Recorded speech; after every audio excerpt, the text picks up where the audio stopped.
What up, what up? I'm here with my man representing Boston, Jay the S. Peace, peace. What's going on, baby? What's Chillin', up? chillin'. Alright. So, you know what I mean? Basically, what I wanted to talk to you about today is your whole approach to, like, writing songs, specifically, like, that one. First of all, what's that one moment that made you say, like, this is what I want to do? It could be an artist, it could be one record, it could be one lyric. Like, what made you say, yo, I want to fucking be a fucking artist? I think I was already rapping, you know, before I called myself a songwriter or really wanted to be a songwriter. You know what I mean? In high school, I was just freestyling with dudes for fun. And, you know, maybe starting to write verses when I was getting out of high school and battles or even do shows. And even when I was first doing it, I was writing songs, but I wouldn't call myself a songwriter. I think, like, what made me want to be a songwriter was listening to, like, older musicians from other genres, like, you know, like the John Lennons, the Bob Marleys, the Peter Tosches, the Marvin Gayes, Stevie Wonders, shit like that. Like, they was writing ill songs about really ill shit, like making stories come to life, making, like, political views come to life, personal pain, love song, whatever, you know what I mean? And in rap, like, you know, like, I love hip-hop is me, you know what I mean? I'm not a R&B singer, I don't play the guitar, I can't rock and roll, sing, none of that shit, you know what I mean? So I really love and appreciate what they do, but I was, like, thinking to myself, I was like, how can I make that happen in rap? How can I want to be one of those hip-hop artists that's doing that, not just spitting bars. I'm not big on the kicking freestyles over industry beats. That's not even me. Like, even just having the sickest punchlines, that's never really been my thing. So I wanted to find out how to translate what I really loved about these other musicians into hip-hop and try to be like, you know, whatever, like an urban folk rapper type shit, you know what I mean? Right. So, like, I just really started sitting down and writing songs, like writing, like, a story, but not just like a story like the typical, like, whatever, you know what I mean? Like, trying to make musical things out of it, have everything tie in, have every verse connect to every line, you know what I mean? Something that the end of the song ties into the very beginning of it, you know what I mean?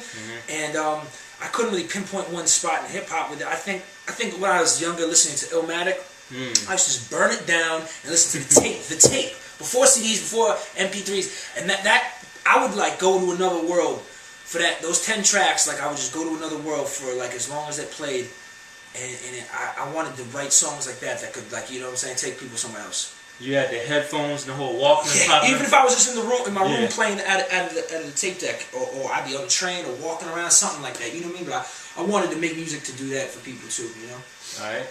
So from a creative standpoint, like, your approach to writing a song, do you think it's more important to start off with a concept or attack it from, okay, now I got a beat and let me kind of get into the flow of what the track makes me feel, like, or do you do a little bit of both? I mean, yeah, I definitely don't stick my creativity in a box or a prison at all. Like, there's a lot of concepts I have, and I might hold on to that concept for years. Just write the idea down, maybe write ideas for lines and for a hook to come down here and there. And if I find a beat, I'm like, you know what, that one is going to go with that concept I have for whatever. And then I'll pull it out, and I'll take the idea out of my head or out of my rhyme book, and I'll take the beat I got for it, and I'll start making a song. Sometimes I hear beats, and I'm like, ooh, this gives me this type of vibe, you know what I mean? I want to go, this is some heartbreak shit, this is some old girl just rip your heart out and shoot it with her devil fangs. I want to write that, or like, yo, this is like some joint from my man who just turned himself in type shit. I feel it, like, this beat's making me feel what I've been thinking in my head, and now it's just going to come out like the floodgates, you know? So I don't really box my creativity into one realm, like how I'm going to approach it. I let it go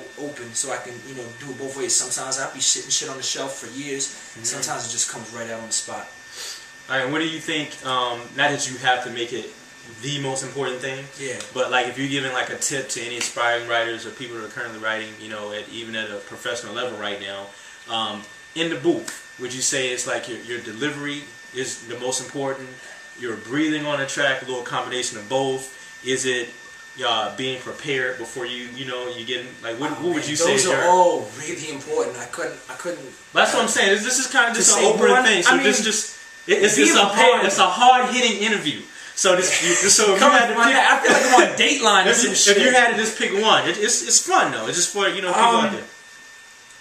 Doesn't mean that you think, you know. Alright, so I'm gonna tie it into the times we're living in. Is this recession / depression? Like, money is tight, times is tight. Studio shit is not cheap, and especially if you're not a well-seasoned artist, you're not in the booth often, it's going to take you longer to get into your groove or lay it down, or maybe, you know what I mean? So I say being prepared before you go in there. Have the song memorized. I don't even read off a rhyme, but a lot of cats do that. That's cool. My shit is on brain before I even hit the lab, you know what I mean?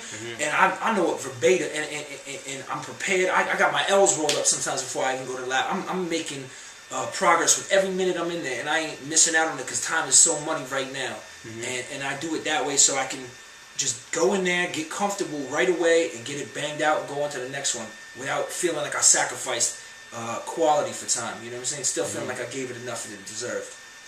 So in a way, would you say that by being prepared, all those other things kind of fall in line? Yeah, because then you're going to know, like, you know what, I got to take some words out here. I'm having a hard time with my breathing. Well, if you really prepare that song, if you spend a long time crafting a piece of art, a piece of music, you're going to learn that you can't have so many words. It ain't having the most, it's having less words that makes it more musical.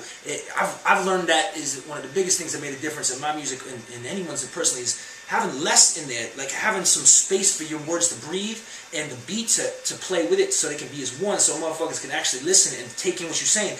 Everybody's so concerned about having dope ad-libs and saying so much this and that, and shit gets lost. It ain't so musical, you know what I mean? I think having the preparation to know what should be there in the song when you go in there. And of course you're going to be in there and sometimes you're going to try something like, you know what, that ain't right. I want to do this. So let me try it. Like, you know, there's some shit that just comes out naturally you can't prepare for. But if you prepared, you know how you want your song to sound and you've fine-tuned it, you're going to be a lot more in better shape. You know what I mean? All right. One last thing. How important, you know, because obviously, you know, you are representing Boston to the fullest. Currently residing in Brooklyn. So this is a cool question to ask you. How important do you think environment is to inspiring you to create the differences of changes in environment? Like, how does it affect your creativity in terms of writing? Whether it's a city, the studio environment, all of these type of things. Like, how important is environment? I think it plays a big part in terms of your creativity. I know, like, being an artist, when you know, I live in New York now, which is like the mecca of the hip-hop industry. And there's so much business shit. I'm always doing interviews. I'm running around and play shows and going to events and networking, things like that, you know. And sometimes you don't have enough time to do your art, your creativity. And so, like, you know, you got to find a place where you can relax and channel your muse, you know. And then if you're in the same environment all the time, I don't mean just the studio, just the train, just your crib, just the shows. I mean just the same city, the same whatever. Sometimes your perspective on how you approach your music is limited. So, you know, I might be writing for a while, and I just came off the road like a couple weeks ago, right? I was out on the West Coast doing some stuff. When I was out there for that week, I got more writing done in that time than I had in a month. You know what I mean? It was just being away from everything. Sometimes when I'm back in Boston, and you know, everything's so familiar, and it lets me write about certain things. But then sometimes it's great to be away from all that. It doesn't have to necessarily be the middle of nowhere. I mean, even if you're on the beach, that's obviously lovely. But just being away from stuff, your head gets a little more clear, and you can see your ideas with the perspective, and instead of just being so stuck in the idea. You know what I mean? I think it plays a part. People got to get out of their own box mentally. You know what I mean? They got to get out of their own box that they trapped in the city. You know what I mean? Because it'll definitely limit what you can do. All right. I appreciate the time. Anytime, yo. Anything you want to talk about, like shouting out, you know, I got the album. The album, The Last Days, is coming out soon. We just did the Last Party remix with Nipsey Hussle, Jadakiss, Stray Robinson. That's out there.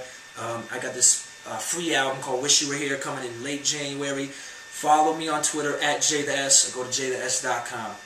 That's it.